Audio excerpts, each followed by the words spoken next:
السلام علیکم دوستوں، آج ہم جانیں گے قیامت کی کچھ اہم نشانیاں جو ہمیں آگاہ کرتی ہیں کہ دنیا کا انت قریب ہے۔ چلیے اس ویڈیو کو دیکھتے ہیں جس میں بتایا گیا ہے ایران، اسرائیل اور امریکہ میں جو جنگ ہو رہی ہے میں آئیں گے اس کے بارے میں۔ تو اتنا لگتا ہے کہ غالباً ایران پر یہودیوں کا ایسا قبضہ ہوگا، تبھی تو وہاں 70,000 یہودی ہوں گے۔ وہ ایک بات آپ یاد رکھ لینا، یہ جنگوں کے حالات دنیا کو ابھی بدل کے رکھنے والے ہیں۔ اگلے سال تک اللہ نے اگر زندگی دی تو دیکھنا دنیا کا نقشہ بدل چکا ہوگا، جینے کے انداز بدل چکے ہوں گے، بہت ساری نئی چیزیں آپ کو سننے میں آئیں گی اور دیکھنے کو ملیں گی، طور طریقے بدل چکے ہوں گے۔ اچانک ہونے والے حالات پوری دنیا کو اکثر بدل کر رکھیں گے۔ اس لیے ہر گھڑی آپ ایکٹیو رہو کہ ایمان کے ساتھ دنیا سے جانا ہے۔ ان فتنوں کے دور میں ہر گھڑی آپ اپنے ایمان کی حفاظت کی فکر کرو۔ اب جو دور آ رہا ہے اس سے خطرناک دور دنیا کی ابتدا سے لے کر اب تک نہیں آیا، کبھی نہیں۔ اس سے زیادہ خطرناک دور کبھی پہلے نہیں آیا۔ جو آنے والا ہے وہ دجال کے ظہور کا زمانہ ہے۔ نبی اکرم صلی اللہ علیہ وسلم نے فرمایا روئے زمین پر سب سے بڑا فتنہ ہوگا دنیا کا، اور نبی آخر الزمان خود دعا کرتے تھے اللہ کی بارگاہ میں کہ اللہ مجھے دجال کی فتنوں سے محفوظ رکھ۔ تو سید الانبیاء جس کی دعا کر کے پناہ مانگتے ہوں، ہمارا حشر کیا ہوگا، ہمارا حال کیا ہوگا؟ جس کو بچنے کی فکر ہوگی اللہ اس کی حفاظت کرے گا۔ جو بچنے کی فکر ہی نہیں کرتا ہو، خوف ہی نہ ہو اس کے دل کے اندر، پھر تو وہ ختم ہو جائے گا۔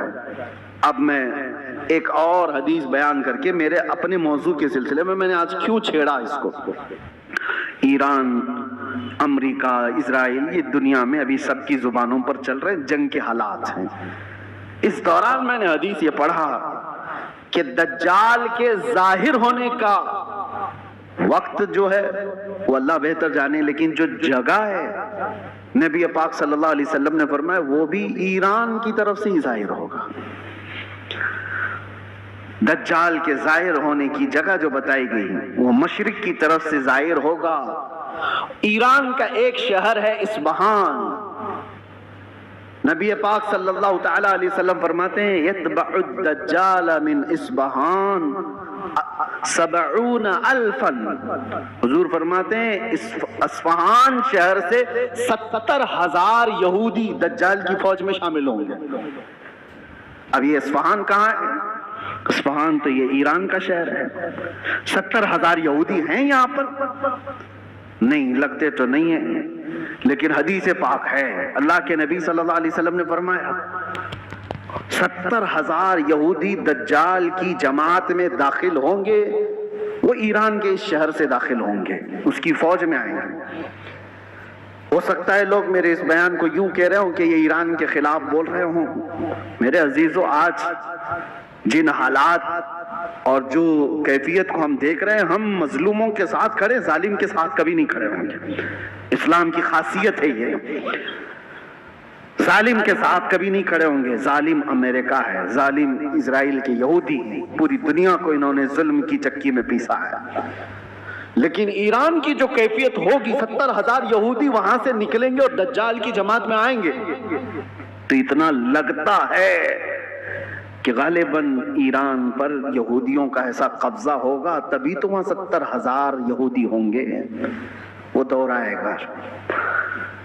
آج جس حالت میں ایران لڑ رہا ہے، چند باتیں لوگوں کو خوش کر رہی ہیں۔ ایران نے اتنا ٹوکا، اتنا مارا، ہو سکتا ہے، اور یہودیوں کو اور سپر پاور کو گھٹنے ٹیکنے پر مجبور کیا، یہ وقتی طاقت ہو سکتی ہے اور اللہ کامیابی دے۔ ہم اس کے خلاف نہیں ہیں، لیکن حدیث پاک، مجھے اس حدیث پاک سے یہ لگتا ہے وہ وقت آئے گا جب ایران پر یہودیوں کا ایک غلبہ ہوگا، تبھی تو وہاں سے دجال کی جماعت میں لوگ شامل ہوں گے۔ دوسری حدیث یہ بھی میں بتاؤں، امام مہدی جب ظاہر ہوں گے تو فرمایا گا امام مہدی کی جو فوج ہوگی وہ قسطنطنیہ کو فتح کرے گی۔ قسطنطنیہ کیا ہے؟ کانسٹنٹائن جس کو کہا جاتا ہے، یہ استنبول شہر ہے جو آج کا ترکی کا، टर्की का शहर। अब हदीस सुनो, इस्तांबुल शहर क्यों फतह होगा? वहां तो मुसलमान हैं। आज जो हालात हैं इस्तांबुल में, अजानों की आवाजें गूंज रही हैं, लोग नमाज पढ़ रहे हैं, फिर इमाम मेहदी क्यों फतह करेंगे?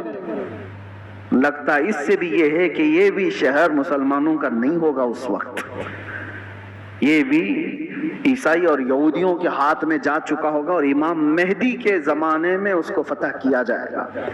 और हदीस के जो अल्फाज मिलते हैं, तरतीब, पहले क्या होना है, इमाम मेहदी जाहिर होंगे, वो दिमश्क की तरफ लोगों को लेकर जाएंगे और फिर ये जंग होगी और फतेह कुस्तुनतनिया होगा, यानी इस्तांबुल फतह होगा। वो तो सिर्फ 2 तकबीर पर फतह हो जाएगा, ये रिवायत में मिलता है। इमाम मेहदी और मोमिनीन की जो जमात है वो शहर के बाहर खड़े होकर अल्लाहु अकबर कहेगी, आधा शहर फतह हो चुका होगा। दूसरी बार अल्लाहु अकबर कहेंगे, शहर फतह हो चुका होगा। बड़ी जंग का जिक्र नहीं है। और फतह हो चुका होगा उसी वक्त ये अफवाह फैल जाएगी दुनिया में कि दज्जाल जाहिर हो गया है और उसका फितना मशहूर हो गया है। तो इमाम मेहदी के साथ जो लोग होंगे वो दज्जाल के मुकाबिल में वहीं से निकलेंगे। तो इमाम मेहदी के मुतालिक जो बात है, अभी जो मैंने कहा कुस्तुनतनिया, ये भी इस्तांबुल शहर उस वक्त शायद हम मुसलमानों के हाथ में नहीं होगा, तभी तो फतह होगा। और तीसरी एक खास बात, जो बात मैंने छेड़ा था, हुजूर फरमाते हैं जो मुजाहिदीन उस आखिर जमाने की जंग में शरीक होने वाले हैं, हुजूर फरमाते हैं अल्लाह ने उन पर आग को हराम फरमा दिया। रुए जमीन के बेहतरीन लोग होंगे जो इमाम मेहदी की फौज में शामिल होकर मुकाबला कर रहे होंगे दज्जाल से, लेकिन साथ में हुजूर फरमाते हैं, अब सुनिए तवज्जो, जिस जुमले पर मुझे बहुत ज्यादा ताज्जुब है, फरमाते हैं हुजूर कि मैं यहीं से उनके घोड़ों के रंग को भी देख रहा हूं। नबी पाक सल्लल्लाहु तआला अलैहि वसल्लम मुखबिर सादिक हैं, वो गैब की खबर जानते हैं, बाद के हालात देख रहे हैं, अल्लाह ने उनको इल्म अता किया। ये सब अपनी जगह पर, ये हमारा अकीदा है। लेकिन इस जुमले पर तवज्जो करें, क्या उस जमाने की फौज घोड़े पर बैठी होगी? हुजूर फरमाने में उनके घोड़ों का रंग देख रहा हूं। तो इसी हदीस से मुझे ये कहना पड़ा, शायद दुनिया जहां से शुरू हुई थी वहीं से वापस आ जाएगी। दौर ऐसा आ जाएगा कि जहां से दुनिया शुरू हुई थी वो घोड़सवारी थी, सवारियां थी, लड़ाई के दौर भी तलवारों के थे, नेज़े और भाले के थे, मिसाइल और ये सारे जेट तैयारे नहीं थे। इसीलिए एक मशहूर साइंसदान आइंस्टाइन की बात मैं कोई अपने हवाले के लिए या मेरी तायीद के लिए नकल नहीं कर रहा हूं, लेकिन मशहूर है जमाने में। उसने कहा था 3rd वर्ल्ड वॉर कैसे होगी ये मुझे पता नहीं, लेकिन 4th वर्ल्ड वॉर होगी तो लकड़ियों से लड़ी जाएगी। तो उससे पूछा गया ऐसा क्यों? कहा 3rd वर्ल्ड वॉर में दुनिया इतनी तबाह कर देंगे ये लोग न्यूक्लियर पावर से कि कुछ बचा ही नहीं होगा, और बाद में जो लोग बचे होंगे वो लकड़ियों से लड़ेंगे। या उसके अपने प्रिडिक्शन हो सकते हैं, मैं अपनी तायद में नहीं कह रहा हूं, लेकिन हदीस है पाक, हुजूर पाक सल्लल्लाहु तआला अलैहि वसल्लम फरमाते हैं।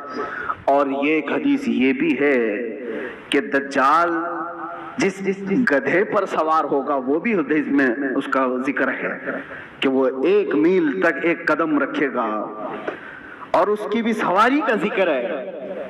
अब वो कौन सी सवारी है उसका जिक्र आया है हदीसों में। तो हम हदीस के जाहिरी माने को भी देखते हैं, और हो सकता है उसका बातिनी कोई और माना हो, लेकिन जब तक हदीस जाहिर में समझ में आती है उसी पर हम अमल करते हैं। आखिर जमाना शायद वैसा आने वाला हो। इसलिए मेरे अजीजों, बहुत तरक्की पर जो आज उरूज पर लोग नाज करते हैं, शायद दुनिया उनको पटक देगी, दुनिया उनको वापस उनके नशे के गुरूर को मट्टी में मिलाकर रख देगी। आज जिनके पास पेट्रोट मिसाइल हैं, जिनके पास चांद में जाने की सलाहियत, जिनके पास मरियन पनडुब्बियां ऐसी के समंदरों को चीर करके, जब इमाम मेहदी आएंगे उस वक्त ईरान पर यहूदियों का कब्जा होगा, तभी तो वहाँ से 70,000 यहूदी दज्जाल की फ़ौज में शामिल होंगे। इस वक्त अल्लाह से यही दुआ करें कि अल्लाह ताला हमारे ईमान کو سلامت رکھے. بہت خطرناک دور آنے والا ہے.